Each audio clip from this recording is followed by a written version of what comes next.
Hello, good people on YouTube. I'm Zach. Actually, that's not my real name, but if I tell you my real name, you will. I think it will be hard to pronounce for you because it's really weird. You know, I have a stupid name. I mean, I have a French name that is nobody in France is called anymore like that. So yeah, once I met a girl in Cork city in Ireland. And yeah, when I told her my name, she just couldn't believe it. She thought I was, effing with her, like I'm having fun. And she insisted to take a look at my ID. But the case is, it's not written in French because I'm from Croatia. So, and I'm born whilst we still like Yugoslavia. We were like a group of countries with Serbia, Bosnia, Albania, Macedonia, and all that, Slovenia, and we wrote all foreign languages how we hear it. You write it how you hear it. So yeah, that's a bugger. But anyway, I convinced her that my name is really Jean-Jacques. That's my name, Jean-Jacques. But everywhere I go, they call me Zach, like Jean-Jacques, Zach. Like it's easier, And in Croatia, they call me Jean-Jacques or Jane and something like that. Or Beg. Beg is my surname. So, yeah. Anyway, I know it's weird, I will have complications. That's the first thing when you meet someone, and I'm already in trouble. Already, But enough of that. Anyway, now you know that I have a funny name, and I can be called Zach. So, for most people, that's cool, and for me, it's cool. I like it. Everyone called me like that when I was even in Amsterdam, and when I was working in Netherlands. Everybody just know me as Zach. Because yeah, like I told you. What I wanted to tell you, I wanted to introduce myself. This is my first video. That's something, yeah. First video as a long form content in terms that I'm speaking to a camera and I'm really uncomfortable. That's maybe why I have sunglasses. I don't know. But anyway, I like sunglasses. I really have a fetish on sunglasses. I don't know. But it is what it is. Anyway, I wanted to tell you, I fell in love in music when I was really young boy. I started playing drums since I was 9 years old, and I played snare drum in marching bands. I played on funerals and kind of stuff, and city parades and all that kind of stuff. And I was really young, but it was good for me because I learned so much. And I start performing really young. That's, never mind that it's a funeral, it's still performing, so it was like kind of my home. By age 13, I joined another like company of medieval club, that is, they represent like medieval tournament in crossbow competition, but real crossbows, like medieval snipers, and it's a really famous and good not company, I don't know what the name for that is. It's like a yeah, it's like a guild, something like that. It's a lot of us, you know, a lot of drummers, you know. You have one snare drummist, and then behind you it's basses and tenors, but all drums, you know, bigger drums. But one snare drummer, he's like a leader in terms of uh, drummer section, you know, and he's given a sign and playing a little bit different, you know, more stuff like rudimental things, and bass and tenors there like accenting the important notes, you know, and it's really good, you know. It's fun to play, and the problem is that, you know, I'm from an island that have like 10,000 people live here, and not a lot of people know how to play snare drum. So there was one guy, he's a little bit older than me, a lot older, and he played in one good band here in Croatia, and he actually was the first snare drummer there, and he played with me as well in marching band community, yeah. So he recommended me because he didn't have time. He have gigs with his band and all that stuff, and that guild, that company as well, were really busy, you know. They were traveling all around the Croatia and world, going on you know, not seminars, but like shows where, you know, to present themselves, you know, people like an attraction, you know. We were like tourist attraction that Croatian government, you know, like Ministry of Tourism, they were sending us all everywhere, you know, and we were kind of paid for that. For some stuff we didn't, but everything was free, of course. But sometimes we were even get paid, you know, when we were representing Croatia, like Ministry of Tourism, and that we got good money, you know. I mean, good money. For me, it was really good money because I was young. And the case is, I was going everywhere because I was the only snare drummist there, you know. I was lucky, you know, and it gave me a lot of confidence, and a lot of how to say, experience, and to break the fear of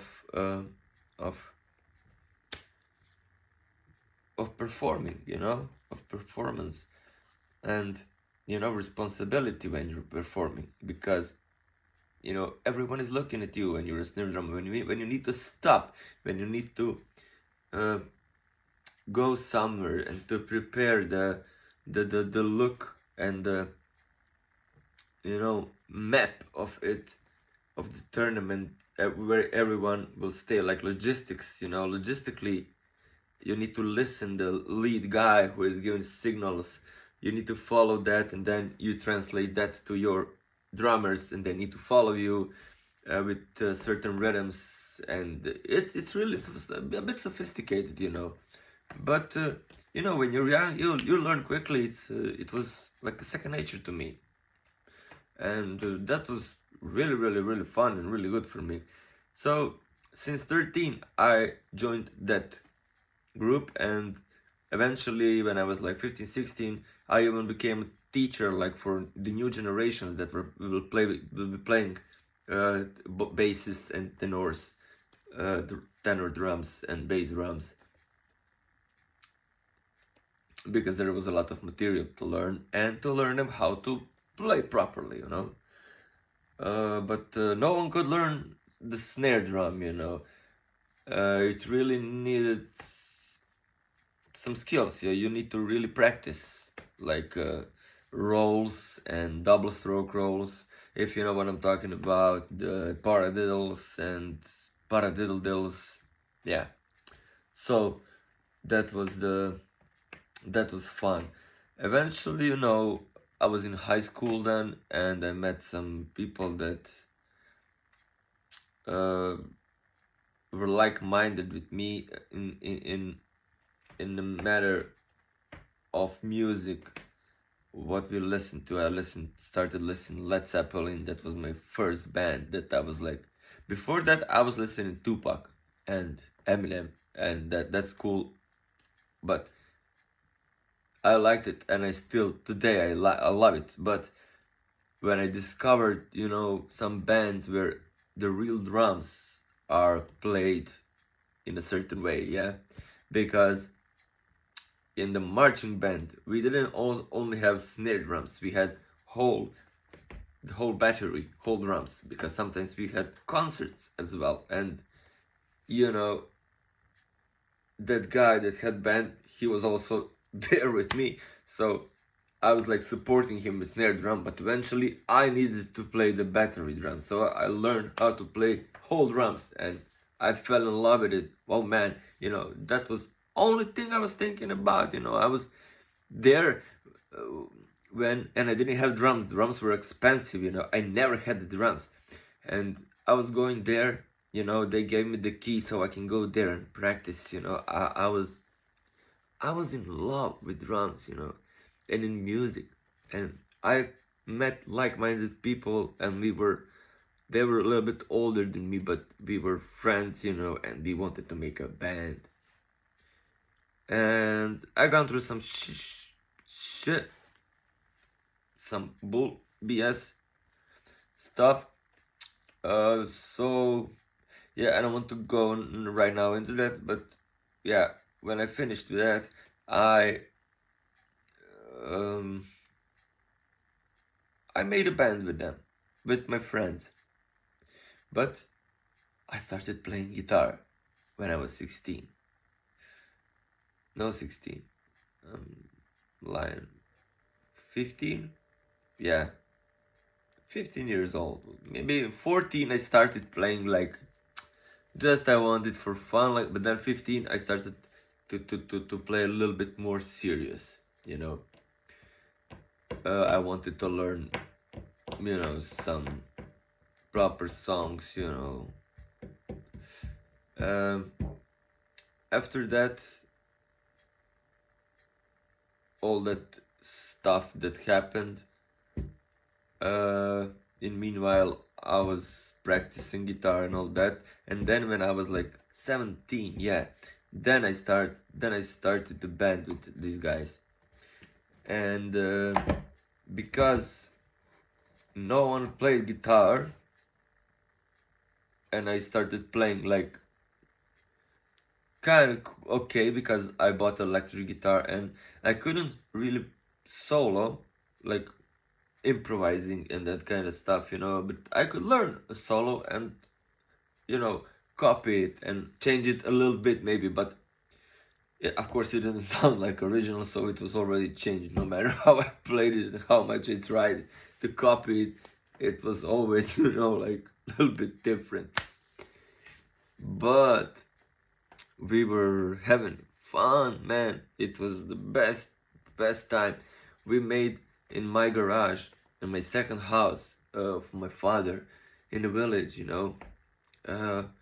We made a house in garage. We made everything, you know, the walls, the egg walls, you know, egg sheets, you know, where you egg containers, and that we use like egg, you know, those egg sheets like in studios, you know, we taper it all over the walls, you know, and put some sofas there for the bass, to collect the bass frequencies and all that, you know. And my friend, he started playing drums, one of my best friends at the moment, because he wanted to learn drums, and I was his kind of teacher, you know. So he joined also the marching band, but he was already like 15, 16. But he was really talented, and so he catch it up real fast, you know. And he bought drums. So, it was the obvious thing to do, I was into guitar, he played drums, nobody else played guitar. The other friend, he wanted to learn bass, he was in punk, he was a punk guy, and bass was cool for him, Sid Vicious and that kind of stuff. Okay, Sid Vicious was not even the bassist, but that's another story. We were young, man. Anyway, then we found a singer. It was one of my best friend, but then he did something that I didn't like, and one girl was involved. That I broke up with her, and something happened, and blah blah blah blah. Nothing special, but it was just impossible for us to continue as a band with him as a singer. So we found a new singer, and man, that guy was a beast. He could sing anything, Sometimes it would not sound the best, but he would do it, he had courage to do it, And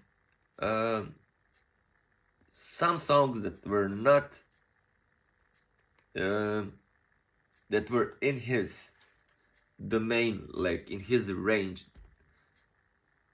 man, he was killing that. He was really good, but he was not like educated singer. He just had some balls, and yeah, he was the beast, man. So we started to cover some stuff. Anyway, I was really happy with that band. We were rhythmically tight, and we had some energy together. And there were already few bands on our island that were older than us, more experienced, and everybody loved them. And once we were like the first group that will present the show, and after us playing, they are playing. That was our first concert, and man, we killed it. We were the best band that night because we practiced so hard. We practiced like 6 or 7 hours before the sound check. Every day for a month. We had rehearsals for, I don't know, I think 10 songs or 12 songs, yeah, man. And we fucking killed it, man. It was like, I couldn't believe it. It's just, it was amazing. Yeah, and so we started to make more and more shows. There's still some on YouTube, so eventually maybe I can put some links so you can check it out. It's a bad, because that was in 2011 or something like that, and yeah.